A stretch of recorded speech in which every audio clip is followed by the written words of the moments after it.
자, 그 다음에 이제 유동성 함정이라는 용어를 좀 봐야죠. 유동성 함정은요, 의미를 한번 보면 이자율이 임계이자율 이하로 하락하면 화폐 수의 폭발적 증가로 인해서 화폐 수의 이자율 탄력성이 무한대가 된다. 그러니까 이때 임계이자율이라는 말이 좀 어려운 말인데 사람들은요, 마음속으로 이자율이 마음속으로 어떤 기준 이자율이 있다는 거예요. 마음속의 이자율이 최소한 아무리 그래도 이자율은 이 정도는 돼야 돼. 뭐 2% 정도는 돼야 돼. 최소한 그 정도는 돼야 이자율이지. 이자율이 내가 남의 돈을 빌려줬는데 서로 남의 돈을 빌리고 빌려주는데 최소한 이 정도는 나와야 되지 않겠어? 라고 생각하는 이자율이 있다는 거예요. 그걸 임계 이자율이라고 그랬어요. 그런데 이자율이 어느 순간 갑자기 이자율이 사람들이 최소한 받아야 된다고 생각하는 임계 이자율 이하로 떨어지잖아요. 떨어지면 아무도 예금을 안 해. 아무도 예금을 안 하고 투자도 안 하죠. 이렇게 되니까 화폐를 계속 화폐 형태로 갖고만 있으려고 그래요. 그러니까 채권 투자, 그러니까 투자를 안 합니다. 그러니까 화폐로만 가지고 있으려고 그래요. 은행이 갖다 줘봐야 이자율은 내가 생각하는 이자율 밑으로 한참 떨어졌잖아요. 그러니까 화폐 수요만 증가하죠. 그래서 화폐 수요의 폭발적 증가로 인해서 화폐 수요의 이자율 탄력성이 무한대가 돼요.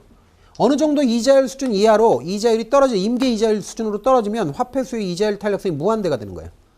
그러니까 수평이 돼버리는 거예요. 그러니까 이런 상태에서는 아무리 돈을 쏟아부어도 투자로 이어지지 않아요. 이런 걸 유동성 함정이라고 해요. 돈을 아무리 헬리콥터로 찍어서 뿌려도 경기가 좋아지지 않는다고요. 그래서 이 경우에 LM 곡선이 수평이 돼요. 화폐 정책이 무의미해져요. 돈을 아무리 풀어도 소용이 없다는 거죠.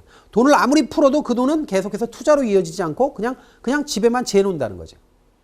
자, 그래서 재정정책의 정당성을 역설하는 이론이에요. 이럴 때는 LM 곡선은 아무 소용이 없다. LM 곡선을 아무리 이동시키려고 돈을 많이 풀어도 소용이 없다. 이때는 재정정책을 IS 곡선을 이동시켜야 된다. IS 곡선을 이동시키면 이렇게 국민소득이 증가하잖아요. 이렇게 해야 된다라는 이론입니다. 그래서 이걸 유동성 함정의 의미를 우리가 봤고요. 그 내용을 한번 보면 이자율이 임계이자율 이하로 하락하면 사람들은 더 이상 이자율이 내려가지는 않을 것이라고 판단해가지고 더 이상 내려갈 이자율이 없지 않느냐 이렇게 판단해서 채권 보유를 포기해요.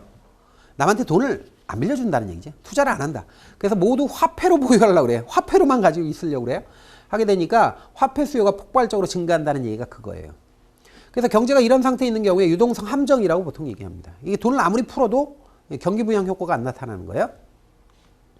그래서 화폐 수요의 폭발적 증가로 인해서 화폐 수요의 이자율 탄력성 무한대가 되고요. 그리고 LM 곡선은 수평으로 나타납니다. 자, 그 다음에 화폐 정책을 통해서 LM 곡선을 이동시킬 수가 없어요. 아무리 돈을 풀어도 이동을 안 해. LM 곡선이. LM 곡선이 이동을 해야 국민소득이 증가하든지 할 거 아니에요. 자, 그 다음에 수평인 LM 곡선을 좌우로 이동시켜도 균형 이자율과 그 다음에 국민소득이 변하지 않는다라는 거죠. 안 변한다라는 거예요. 그래서 LM 곡선은 이동시키는 거는 의미가 없다라는 거죠. 자, 그러면 이걸 다시 한번 정리해 보겠습니다. 자, 유동성 함정, 리퀴디티 트랩이라고 합니다. 화폐 수요의 이자율 탄력성이 무한대가 되는 상태가 되는 거예요. 그다음 LM 곡선은 수평선이 되고요. 통화 정책은 아무리 돈을 투입해도 효과가 없어요. 유동성 함정이라고 하고 재정 정책의 효과는 최대가 돼요. 이때는 구축 효과가 전혀 없습니다. 무구축 효과라고 그래요.